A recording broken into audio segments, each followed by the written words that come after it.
I would describe my work as kinetic art, and it's very linear.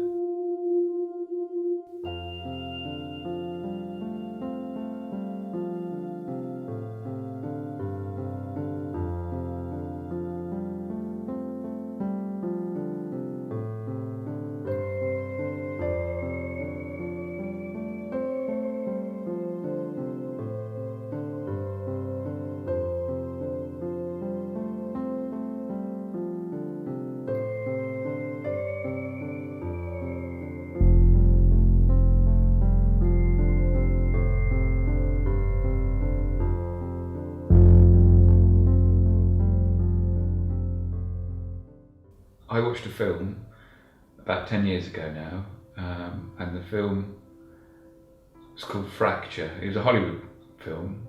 There was something which grabbed me. The leading actor was an engineer, and he had his sort of workshop in his house, and he had this machine, and he put a ball onto this machine, and it rolled through this sort of a series of different parts. I thought, wow, that looks fascinating. And then it opened me up into a whole world of of rolling ball sculptures, which I'd never really heard of before. And I thought, I'd love to make one of those.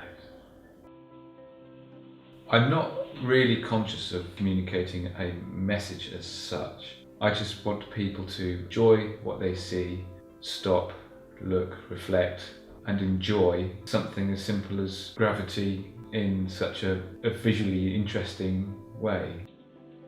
What inspires me to do my work, I would say I love building things. And I think when people create art, I think they sometimes try and fill a void. And that void for me is living in this digital world. I want to build something that I can stand back from and look at and enjoy.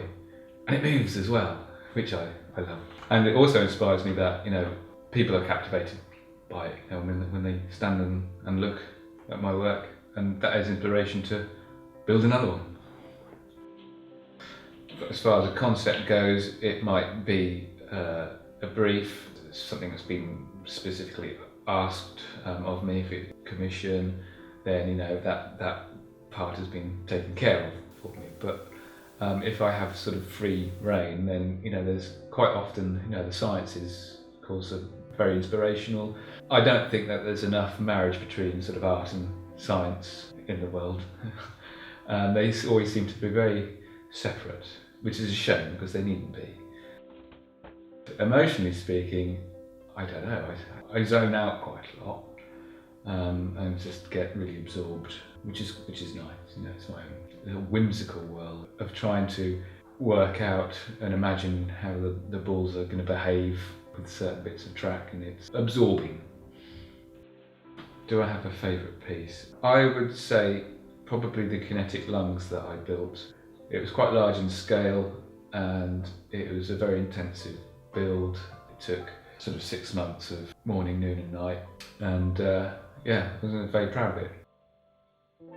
I quite like to work with some kind of theme involved.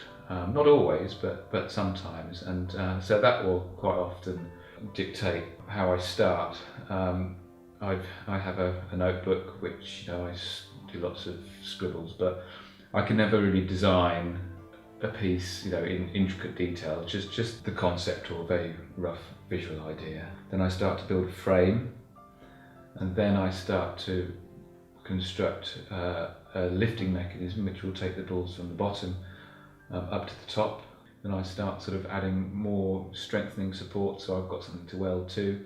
And it's great because it means that it sort of goes through a process of evolving rather than being designed, and then it just sort of builds and builds and builds, and at some point, when it's working properly and it's finished, it's finished.